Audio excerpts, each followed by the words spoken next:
అదే అదే అంబేద్కర్ చూసినాక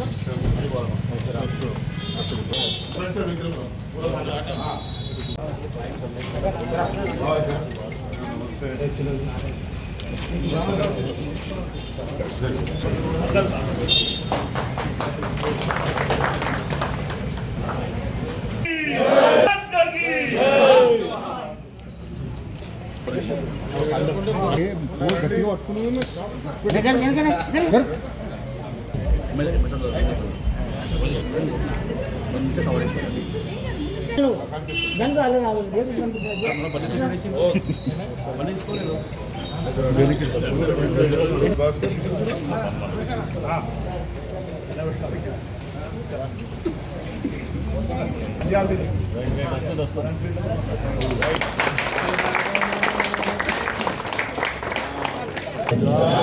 సింధు గుజరాట మరాఠ ద్రావిడ ఉత్తర వింధ్య హిమాచల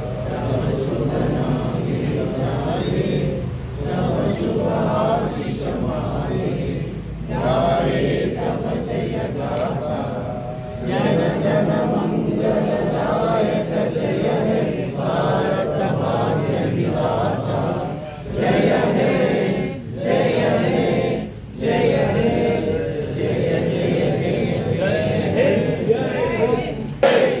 बोलो स्वतंत्र भारत की जय बोलो महात्मा गांधी सिंह की जय बोलो चंद्रशेखर आजाद की जय जय बोलो बाबा साहेब अम्बेडकर की जय जय बोलो बाबा साहेब अम्बेडकर की जय डालक का बोलो गणतंत्र की जय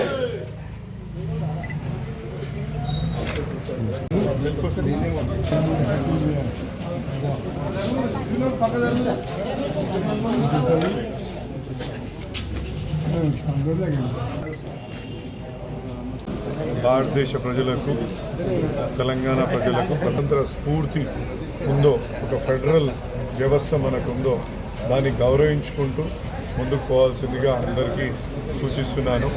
మన కాన్స్టిట్యూషన్ ప్రకారంగా సెక్యులర్గా ప్రతి ఒక్క మతాన్ని ప్రతి ఒక్క కులాన్ని గౌరవించుకుంటూ ముందుకు పోవడమే మనకు మన పెద్దలు ఆ రోజు ఈ కాన్స్టిట్యూషన్ని రచించిన పెద్దలు మనకు దిశానిర్దేశం చేసిండ్రు. కాబట్టి ప్రతి ఒక్కరు ఆ గౌరవాన్ని నిలబెట్టుకుంటూ సమాజంలో ఒక ప్రేమను పెంచుకుంటూ ముందుకు పోవాలని నేను కూడా అందరినీ కూడా కోరుకుంటూ మరొక్కసారి గణతంత్ర దినోత్సవ సందర్భంగా శుభాకాంక్షలు తెలియజేస్తున్నాను.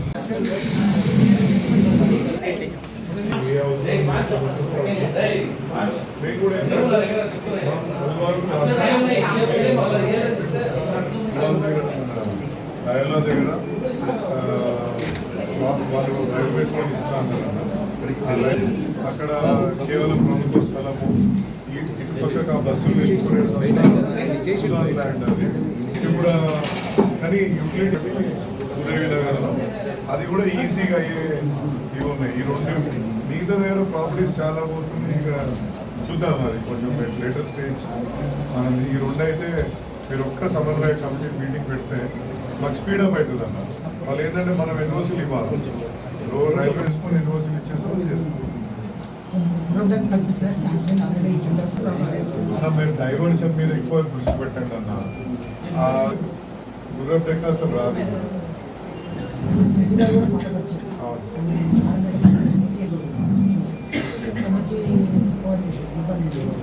మిగతా వద్ద కొద్దిగా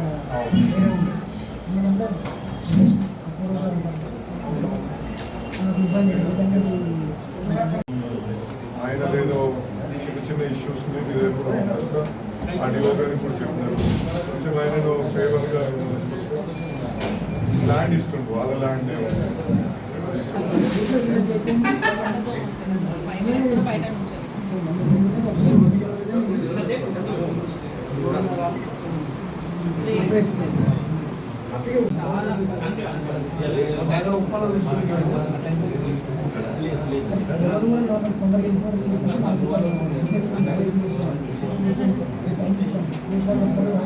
కమర్షియల్ లైసెన్స్ లేదు.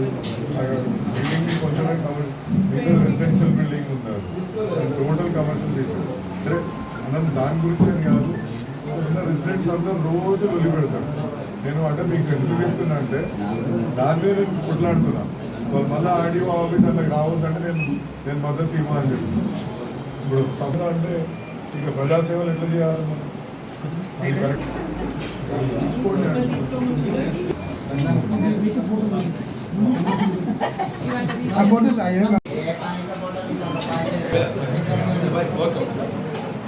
ముఖం మారుతలే